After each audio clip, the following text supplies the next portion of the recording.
ভারতের বিপক্ষে হারকে গুরুত্ব দিচ্ছে না নিউজিল্যান্ড। আগে চ্যাম্পিয়ন্স ট্রফি সেমিফাইনাল নিশ্চিত করেছে নিউজিল্যান্ড, কিন্তু এই গ্রুপের শেষ ম্যাচে ভারতের কাছে হারের ধাক্কা খেতে হয়েছে। তাতে অবশ্য সমস্যা দেখছেন না কিউই পেসার ম্যাট হেনরি। তার মতে দক্ষিণ আফ্রিকার বিপক্ষে সেমিফাইনালে আত্মবিশ্বাসে ঘাটতি হবে না নিউজিল্যান্ডের। দুবাইয়ে ভারতের 9 উইকেটে করা 249 রানের জবাবে 205 রানে শেষ হয়েছে কিউইদের ইনিংস। 44 রানের পরাজয়ে নিউজিল্যান্ডকে এখন পাকিস্তানে ফিরতে হয়েছে। সেখানেই তারা লাহোরে দ্বিতীয় সেমিফাইনালে বুধবার প্রোটিয়াদের মুখোমুখি হবে।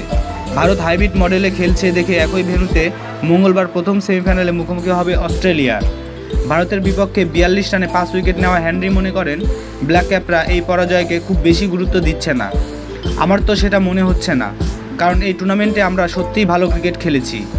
নিজেদের সেমিফাইনাল ম্যাচ নিয়ে কিউই পেসার বলেছেন, আমরা সকালেই বিমান ধরব, এই ম্যাচের ভুল থেকে শিক্ষা নেব।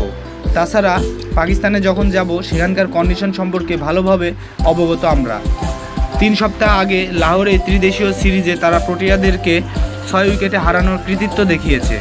তার 2 দিন আগে হারায় স্বাগতিক পাকিস্তানকেও। ফলে ত্রিদেশীয় সিরিজের অভিজ্ঞতাকে বড় করে দেখছেন হেনরি।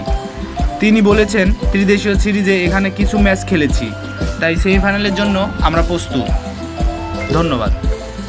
খেলাধুলার নিয়মিত আপডেট ভিডিও পেতে আমাদের চ্যানেলটিতে সাবস্ক্রাইব করে পাশে থাকা বেল আইকনটিতে ক্লিক করে হাসানবী স্পোর্টসের সঙ্গে